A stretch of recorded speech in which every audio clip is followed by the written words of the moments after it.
Today is a spotlight on one of my products in my TPT store, also what I use in my own practice.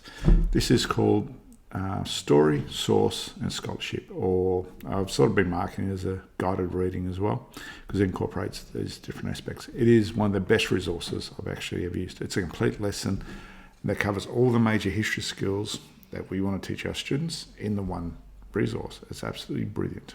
So I'm going to go through basically the structure it is, and this is what it looks like. So this particular topic is why was the crisis in 1923 a pivotal point in German history. So basically each of these sheets cover one historical question as well. It's designed really well.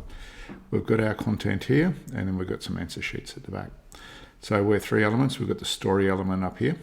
We've got source and scholarship. And what we have down the bottom here, I'll just zoom in, we have our task. So task one is read through the story and the events of the crisis 1923. For each paragraph, you need to create a title on one side and a short summary or two bullet points maximum on the other side. So what skill this is developing for us is, here is reading information, understanding it. The topic sentences help develop, the titles help them to develop a topic sentence. So the first sentence in a history essay or point should be the main point of their argument. So if they can identify them in other people's work, it helps them develop their own skills. On the opposite point is the bullet points, which is basically reading and comprehension skills, summarising the key pieces of information they can use later on to, say, an assignment or another point. What we've got here is the content. It changes for each particular worksheet. Below is a narrative of the crisis. Instead of going through a textbook, you can use the information here. They're usually about 200 odd words. They're very short, but they're very concise, and they've got all the key information you need for this particular topic.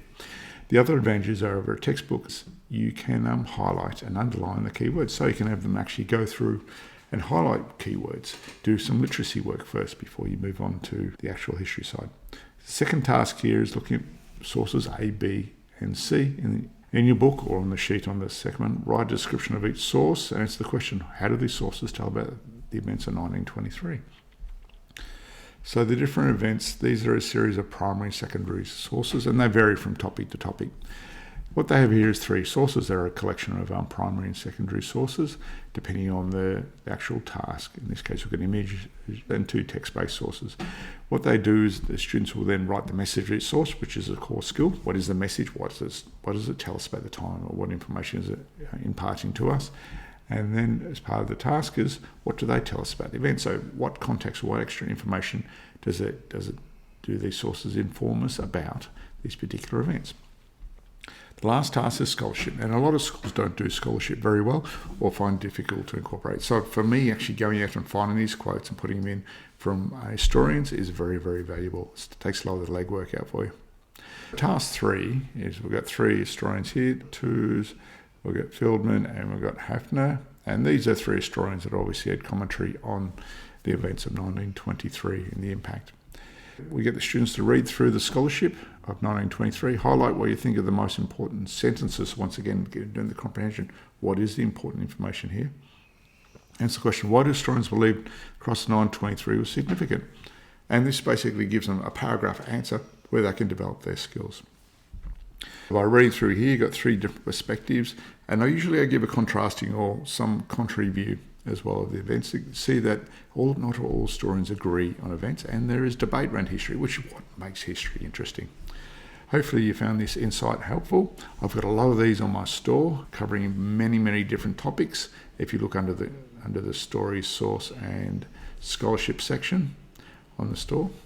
Okay, here we are on my store. If we go down the left-hand side, story, source and scholarship is here, and it's many different topics you can scroll through. So I've got quite a few different resources there that you can actually do. While you're here, don't forget, if you subscribe, you get my ebook, which is ChatGPT for history teachers. And if you go to my blog, which is yugenlearning.com, we've got a series of different articles on using AI to support history teachers, as well as more detailed explanations of the resources that I've got and how you can actually use them effectively. Till next time, remember, subscribe and like so other educators can find this information, and I'll see you next time. Thank you.